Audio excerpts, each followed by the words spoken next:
পরম প্রেমময় যুগপুরুষোত্তম শ্রী শ্রী ঠাকুর অনুকূল চন্দ্রের রাতুল রাঙা চরণে জানালাম আমার শতকোটি দণ্ডবৎ প্রণাম। আমার ভক্তপ্রাণ দাদা, ভাই, বোন, মা সকলকে জানালাম জয় গুরু। আশা করব ঠাকুরের কৃপায় আপনারা সকলে ভালো আছেন, সুস্থ আছেন, আনন্দে আছেন। একটি বিবাহিত হিন্দু নারীর সবচেয়ে বড় পরিচয়, সবচেয়ে বড় অহংকার কি? দামি গয়না, শাড়ি নাকি অর্থ? না, এর কোনোটাই নয়।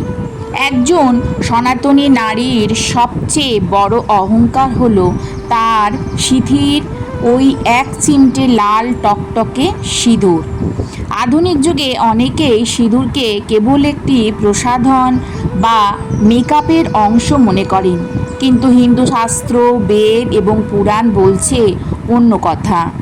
সিঁদুর কোনো সাধারণ অলংকার নয়, এটি হলো এক মহা শক্তিশালী রক্ষা কবচ, যা স্বয়ং শিব এবং শক্তির আশীর্বাদ বহন করে। আজকের এই অত্যন্ত গভীর এবং পবিত্র ভিডিওতে আমরা এমন একটি গোপন শাস্ত্রীয় নিয়মের কথা জানব, যা শুনলে আপনি চমকে উঠবেন। শাস্ত্র বলছে একজন বিবাহিত নারী যদি প্রতিদিন সঠিক নিয়মে সিঁদুর পরেন এবং সেই সিঁদুরের একটি বিশেষ অংশ অত্যন্ত গোপনভাবে সংরক্ষণ করেন, তবে তার স্বামীর জীবনে এক আশ্চর্য এবং অভাবনীয় পরিবর্তন আসে।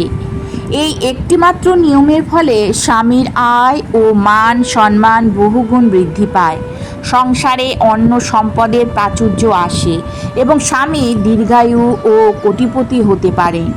হ্যাঁ, ঠিকই শুনেছেন। তাই আজকের ভিডিওতে আপনাদের জানাবো সিঁদুর পরার সেই সঠিক নিয়ম এবং গোপন রহস্য, যা আপনার পরিবারে মা পার্বতী এবং মা লক্ষ্মীর স্থায়ী আশীর্বাদ নিয়ে আসবে। ভিডিওটি শেষ পর্যন্ত মন দিয়ে শুনুন, কারণ এই জ্ঞান প্রতিটি বিবাহিত নারীর জন্য এক মহা শক্তিশালী তত্ত্ব। হিন্দু ধর্মে লাল রং হলো শক্তি, প্রেম, উর্বরতা এবং সৃষ্টির প্রতীক। মা দুর্গা, মা পার্বতী সবচেয়ে প্রিয় রং হলো লাল। বিজ্ঞান এবং যোগশাস্ত্র অনুযায়ী নারীদের মাথার ঠিক মাঝখানে যেখানে সিঁথি কাটা হয়, সেখানে থাকে ব্রহ্মরন্ধ্র এবং আজ্ঞাচক্র। এর একটি অত্যন্ত সংবেদনশীল অংশ। এই অংশটি সরাসরি মানুষের মন এবং আবেগকে নিয়ন্ত্রণ করে। আসল সিঁদুর তৈরি হয় হলুদ, চুন এবং পারদ দিয়ে। পারদ শরীরের তাপমাত্রাকে নিয়ন্ত্রণ করে এবং মনকে শান্ত রাখে। বিয়ের পর একজন নারীর জীবনে অনেক দায়িত্ব আসে। শাস্ত্র বলছে সিঁথিতে সিঁদুর পরলে নারীর মন শান্ত থাকে এবং তার ভিতরে শক্তি বা দেবী সত্তা জাগ্রত হয়। এই সিঁদুর কেবল নারীর নিজের জন্য নয়, এটি তার স্বামীর সুরক্ষার জন্য।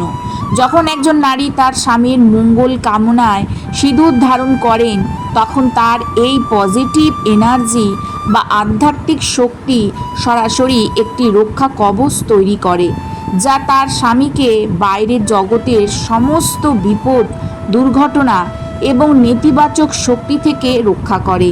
এটিই হলো শিব শক্তির আসল আশীর্বাদ। সেই গোপন রহস্যটি জানার আগে আমাদের জানতে হবে সিঁদুর পরার সময় নারীরা সচরাচর কি ভুল করে থাকেন, যার ফলে অজান্তেই সংসারে দারিদ্র্য নেমে আসে। সিঁদুর লুকিয়ে রাখা। আজকাল অনেক নারী ফ্যাশনের কারণে সিঁদুর পরে তা চুল দিয়ে ঢেকে রাখেন। শাস্ত্র মতে এটি অত্যন্ত অশুভ। সিঁদুর সবসময় দৃশ্যমান হওয়া উচিত। যে নারী সিঁদুর লুকিয়ে রাখেন, তার স্বামীর সম্মান সমাজে ক্ষুণ্ণ হয় এবং ব্যবসায় লুকিয়ে থাকা শত্রুরা ক্ষতি করে। বিনা স্নানে সিঁদুর পরা। সিঁদুর একটি অত্যন্ত পবিত্র বস্তু। স্নান না করে বা অপবিত্র অবস্থায় কখনোই সিঁদুরের কৌটো স্পর্শ করা উচিত নয়। ভুল আঙুলের ব্যবহার। সিঁদুর পরার সময় সবসময় অনামিকা অর্থাৎ রিং ফিঙ্গার ব্যবহার করা উচিত। তর্জনী দিয়ে সিঁদুর পরা শাস্ত্রে নিষিদ্ধ মানা হয়। অন্যের সিঁদুর ব্যবহার। নিজের ব্যবহৃত সিঁদুরের কৌটো কখনোই অন্য কোনো নারীকে দেওয়া উচিত নয় এবং অন্যের সিঁদুর নিজের সিঁথিতে পরা উচিত নয়। এতে নিজের স্বামীর সৌভাগ্য অন্যের কাছে চলে যায়। এবার আসি সেই মূল রহস্যে, যার জন্য আপনারা অপেক্ষা করছেন অনেকক্ষণ ধরে। শাস্ত্রমতে সিঁদুরের একটি বিশেষ অংশ কিভাবে গোপনভাবে সংরক্ষণ করলে স্বামী ধনবান এবং দীর্ঘায়ু হন। গোপন নিয়মটি হল সোহাগ কৌটো বা গুপ্ত সিঁদুরের সংরক্ষণ। একটি বিশেষ কৌটো তৈরি করুন। প্রতিটি বিবাহিত নারীর কাছে একটি কাঠের, পিতলের বা রূপোর বিশেষ সিঁদুরের কৌটো থাকা উচিত, যাকে সোহাগ কৌটো বলা হয়। ওই কৌটোটি কেবল আপনার নিজস্ব হবে, বাইরের কোনো মানুষ যেন এটি দেখতে বা স্পর্শ করতে না পারে। 2. মা পার্বতীকে নিবেদন। বাজার থেকে যখনই নতুন সিঁদুর কিনে আনবেন, তা সরাসরি নিজের সিঁথিতে পরবেন না। প্রথমে সেই নতুন সিঁদুরের কিছুটা অংশ আপনার বাড়ির ঠাকুরঘরে মা পার্বতী বা মা লক্ষ্মীর চরণে অর্পণ করুন। 3. আশীর্বাদী সিঁদুর সংরক্ষণ। এরপর মায়ের চরণ থেকে সেই আশীর্বাদী সিঁদুর তুলে নিয়ে আপনার সেই গোপন সোহাগ কৌটোতে ভরে রাখুন। 4. প্রতিদিনের নিয়ম।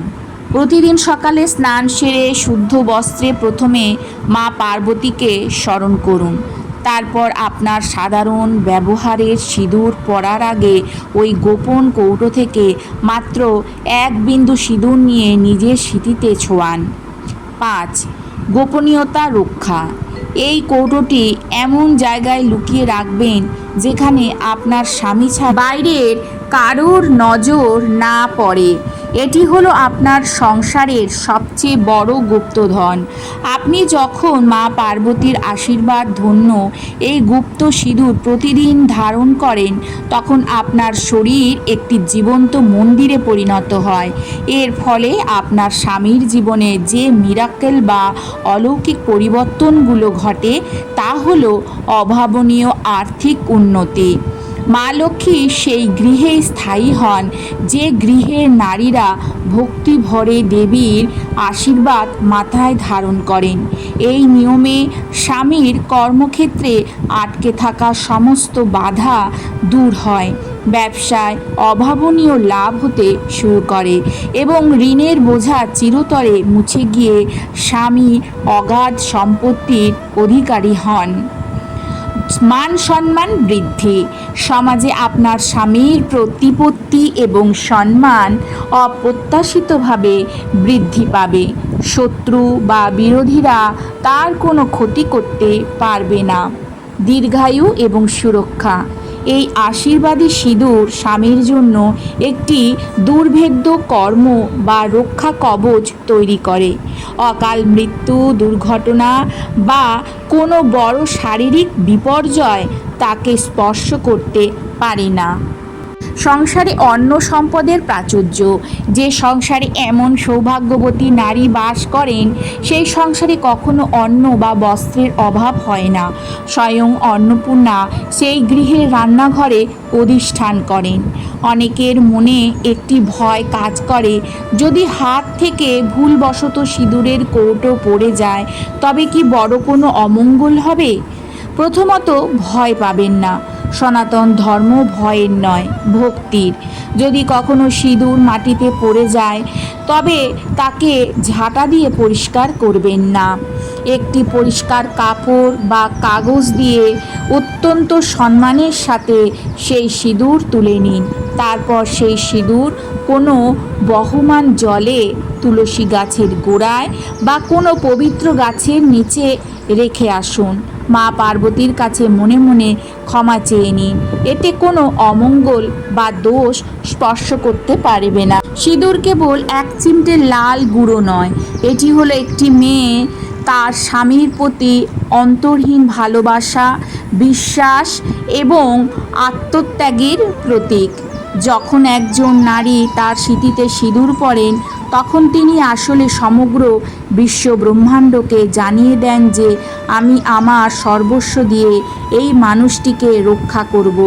আর হিন্দু শাস্ত্র আমাদের এই শিক্ষাই দেয় যে নারীর এই নিঃস্বার্থ প্রেমের কাছে স্বয়ং ভগবানও বাধা পড়েন। আজ থেকে প্রতিদিন যখন সিঁদুর পরবেন, কেবল অভ্যাসবশত পরবেন না, মনে গভীর ভক্তি আনুন, মা পার্বতীকে স্মরণ করুন এবং অনুভব করুন যে আপনি আপনার পরিবারের জন্য এক মহাশক্তি ধারণ করছেন। আপনার এই পবিত্র রূপই আপনার সংসারে ভাগ্য বদলে দেবে। আজকের আলোচনাটি এখানে শেষ করলাম। আশা করব আজকের আলোচনাটি আপনাদের ভালো লাগবে। কালকে আসবো নতুন আরেকটি আলোচনা নিয়ে। সবাই ভালো থাকুন, সুস্থ থাকুন। জয় গুরু।